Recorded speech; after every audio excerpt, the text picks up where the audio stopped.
Welcome back to Final Fantasy VI, everybody. And people might notice a little bit of a difference here. I'm actually running a new mic, and hopefully this will be a little bit better in the long run because I wanted to replace my other mic for all the voiceover work that I do. But first of all, welcome back, everybody. It's been a week. It's been a long, long week.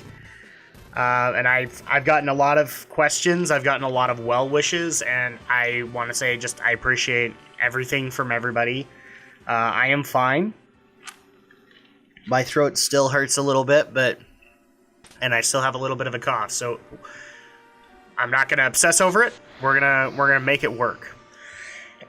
I guess I will go over a little bit of what's happened the last couple of weeks. So first of all, 2 weekends ago, me and my family decided to go up to visit my mom, who lived about an hour away from us in northern Utah, and we decided to stay overnight to have some fun with her, to celebrate her birthday, and also kind of an early Mother's Day. And we also went up with other families, so we made a good time of it. We spent some time in a hotel and watched some movies and all that fun stuff. But when we got home, I wasn't feeling well, and neither was my daughter. As you can kind of tell, I'm still trying to get over the cough. And so, basically, I spent a day with a fever and having just the weirdest fever dreams ever. I couldn't even begin to construct them for you. Suffice to say, maybe a few pieces, I thought I was part of the cast of Big Trouble in Little China. And I don't know, I couldn't tell you who I was. So, got her! And also we have some dialogue here, because it is Final Fantasy after all. Oh noes! And down she went.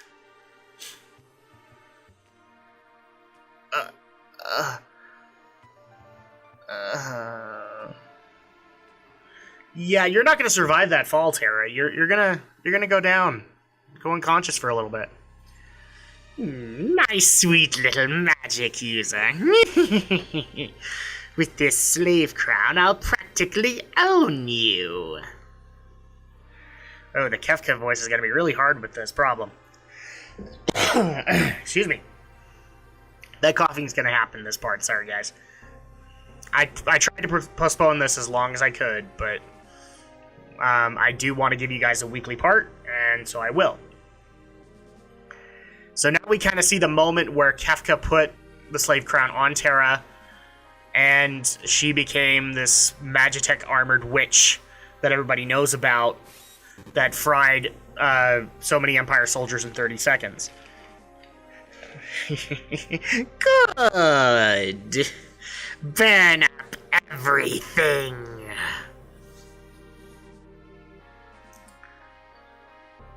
And this is why she has no memory of years before that. Or before the crown's removal, so. Oh, now we get to have our moment with the Emperor.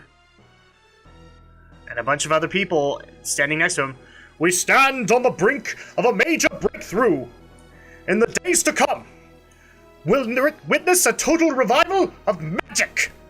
It is our destiny, and ours alone, to take this mystic force and claim what is rightfully ours. With our newfound power, nothing can stand in our way. Hurrah! Long live Emperor Gustav!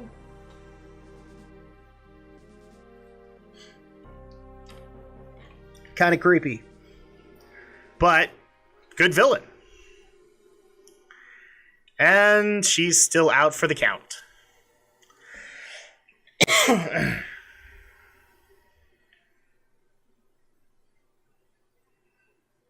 Meanwhile, back at the Legion of Doom. No, I'm kidding. It took you long enough. How goes the robbing and plundering trade? I don't even know if that's the right accent, but oh well. Treasure hunter and trail-worn traveler, searching the world over for relics of the past. I'd like to introduce everybody to Locke Holt. Yes, I'm a geek, and I remember the last names. If you don't know this, where have you been? And welcome. I prefer the term treasure hunter. Semantic nonsense. There's a huge difference. Anyway, were you the one who sent for me? Yeah, there's a girl I'd like you to meet. Yes, I remember. I was trying to do Ian McKellen. This better not have anything to do with that Magitech writing Imperial witch.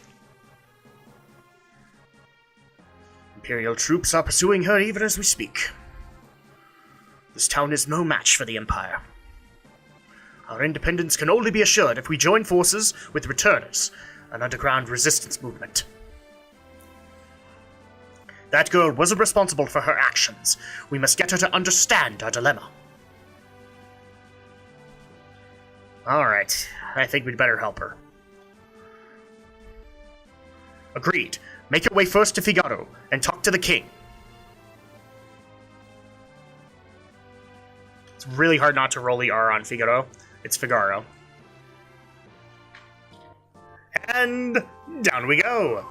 Alright, so we have our second character here. Seems to be part of a resistance movement. And here comes an interesting concept of Final Fantasy VI. It was done maybe a few times. No, we gotcha! It was done a few times, but and early on in the game, it wasn't really ever done again. Wonderful. There's a whole bunch of them.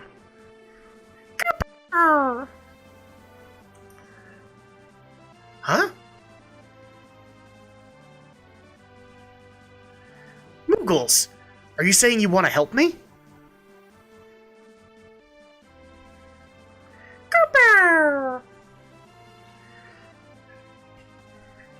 And so this is basically explaining it. You can you can create 3 parties that can protect Terra from the guards. If one of those groups makes it to Terra, it's a mission failed. But if you play your cards right and position your teams in the proper places and just make sure they survive, then you're okay. Because none of them will ever get there. Now, the way that I actually position things is like, just in case, I usually put my weakest party at a point where there's a fork. And at that point, I can literally just move one of the other parties over if they fall. And we have Mog, Cuckoo, Kutan, and Kupan to help us take care of this group of enemies. Anyway, while we're taking care of this war, so yeah, we had a good time, and then we got home, we were all feeling sick, and I had just the weirdest fever dreams, and after that I was starting to feel better, but it was kind of a slow upward battle to get over this. Unfortunately, my daughter had the same kind of uphill battle because it was her first time getting an ear infection, and, well, she doubled down, and she got a double ear infection, so that's been our week the last 2 weeks now. So basically, I cut, like, we didn't even know that we were sick until we recorded last week, and then I went to the doctor right after, because it was just getting ridiculous. As you can tell, this cough is rather annoying. So at that point, we just took it easy, you know, like, we didn't even record this week, so this is like the first recording session right now that I've had in the last week and a half. Just because I wanted to get nice and well for you guys. And for the most part, I'm there. It did mean that I had to miss a couple of live streams, and thankfully I got a week off from the podcast, because thanks again to Alex the Shadow Blazer for running it that Saturday night. And then we got a little bit of a break the following Saturday because we didn't need to get together at 10. We instead got together much, much earlier for Batman v Superman and doing a group review of that. And that should be up in the next little bit. I'm actually editing it, and I'm almost done. So you guys can look forward to that, to hear our thoughts on Batman v Superman. For those who are interested in what I thought of Batman v Superman, I'm gonna refer you guys to the episode. Just because I pretty much cover all of my feelings on the matter right in that episode. If not, then I'll maybe do a follow-up later. But I think you'll pretty much get my opinion on the matter. And frankly, if you've been following Geek News reviews and opinions for the past 2 years, you kind of already know my opinion. And I hate to tell you this, guys, it didn't change much. Just because the movie's out doesn't mean it's either good or bad.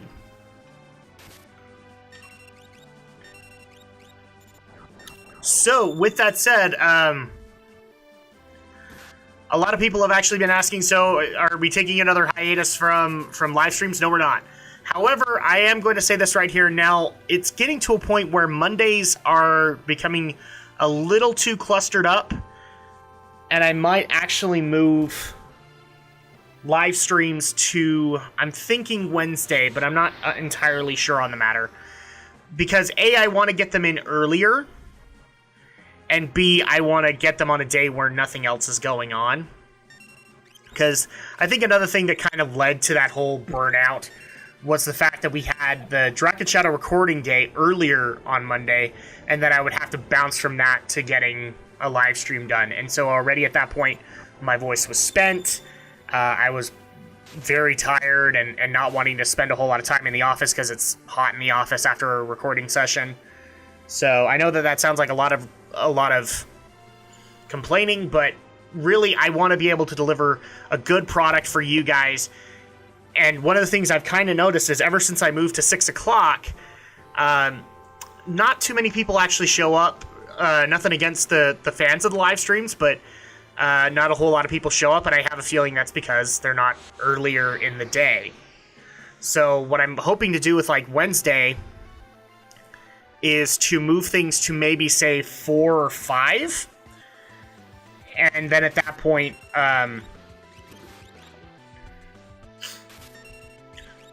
just spend a couple of hours with you guys, maybe even on some days add an extra hour, and let you guys get in on the multiplayer or whatever we decide to do. But if I do so, I will put up an official video to let you guys know, here's the day, and here's the time, and here's why it's changing, and all that. But right now, this is just kind of my frame of mind. As far as Geek News is concerned, so we've gotten Batman v Superman out of the way. I'm happy to say that we are going back to our regularly scheduled programming. Saturday nights, 10 p.m. to midnight. I'm not gonna lie here. I am making a argument to maybe go an hour earlier, so that we can all get to bed a little earlier. But well, I'm kind of the old fart on the podcast, so that's kind of a hard argument to make. And this weekend, we're basically playing catch up. There's a lot of stories that you guys have brought to our attention that are good and that we wanna weigh in on. So that's going to happen, and right now that's kind of good because we're transitioning from the slow news days to E3 days. So, thanks, Moogles. We're in your debt. Alright, so now that the battle is done, it's time for Locke to get Terra out of here. Excuse me.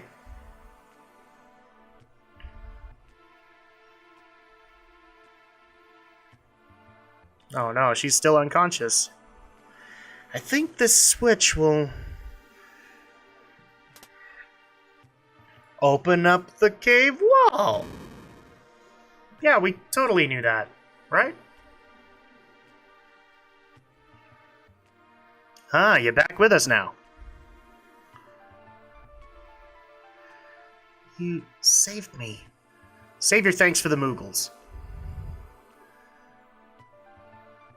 I can't remember anything, past or present. You have amnesia.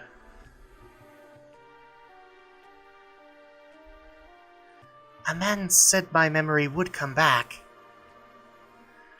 Give it time. You're safe with me. I give you my word. And already she questions. I won't leave you until your memory returns. By the way, this secret entrance might be useful someday. Don't forget about it. You're leaving this information to the amnesiac. That's a problem.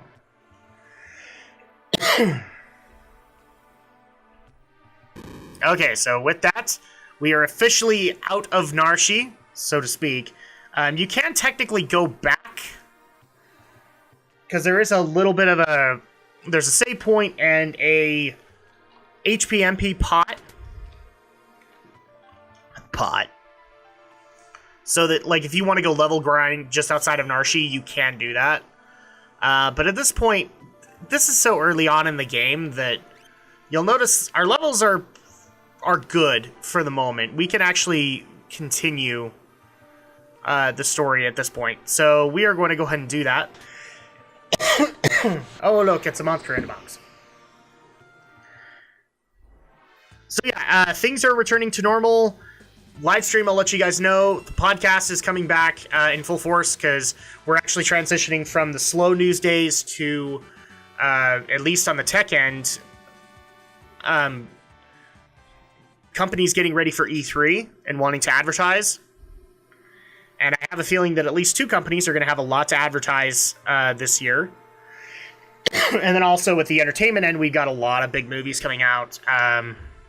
Because I think we're going to kick off the summer with Civil War, and so that'll be an interesting... Like, we're going to be able to, at least for me, wash out the bad taste that was Batman v Superman: Dawn of Justice. And move on to bigger and happier things. Like, for some reason, the fact that you guys are happy that Teenage Mutant Ninja Turtles 2 is happening.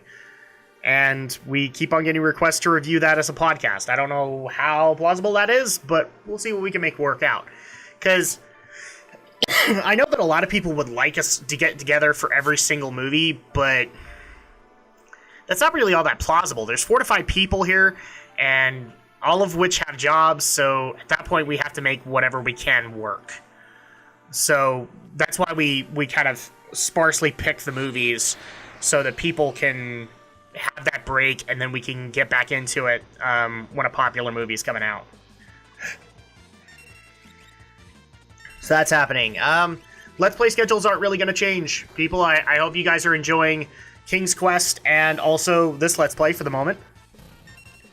Because I am enjoying playing it with you guys.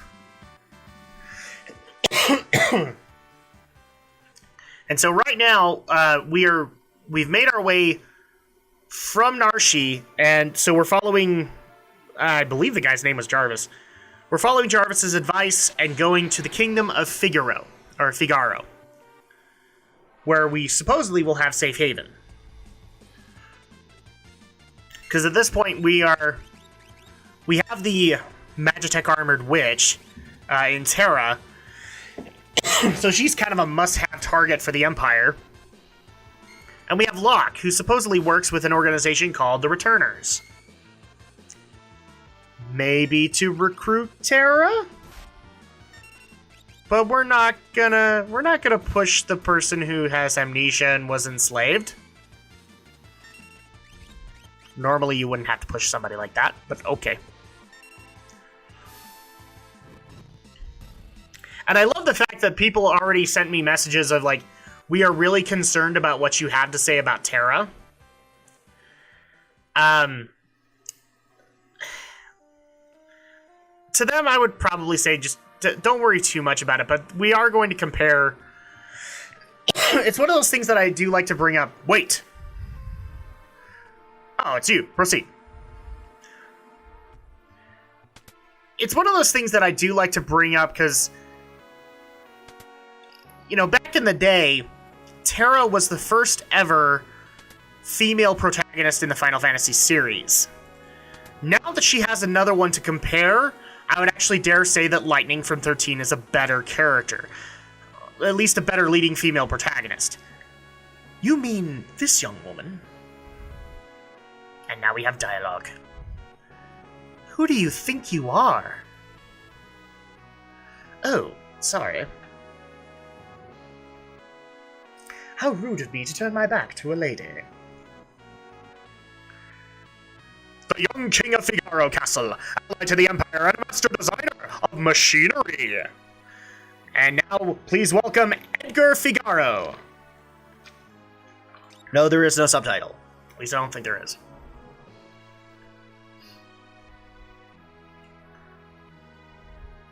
I am Edgar, King of Figaro. Surprised someone like me knows a king? Talk to you later.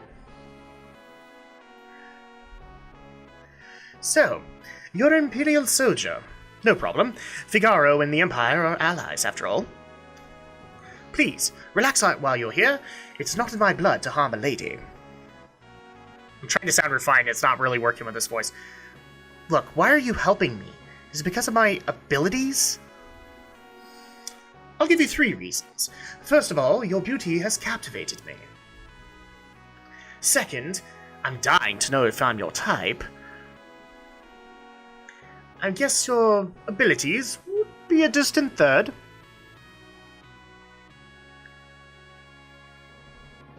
What's with you, anyway?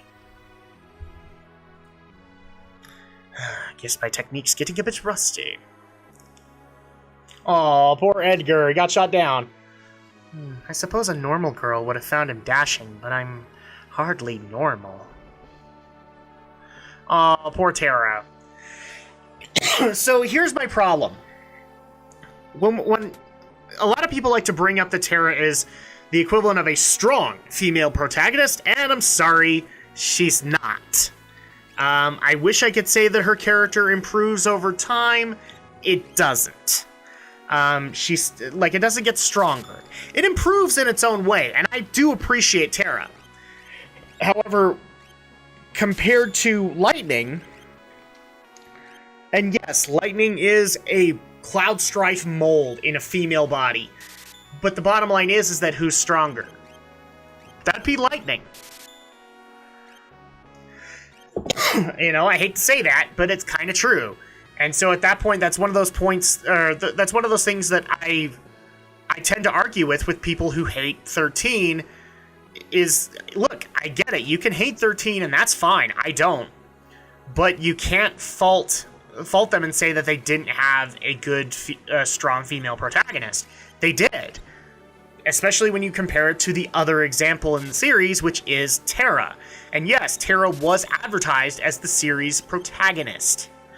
But I would also dare say that another problem with that is that 6 kind of suffers from the same problem as 12.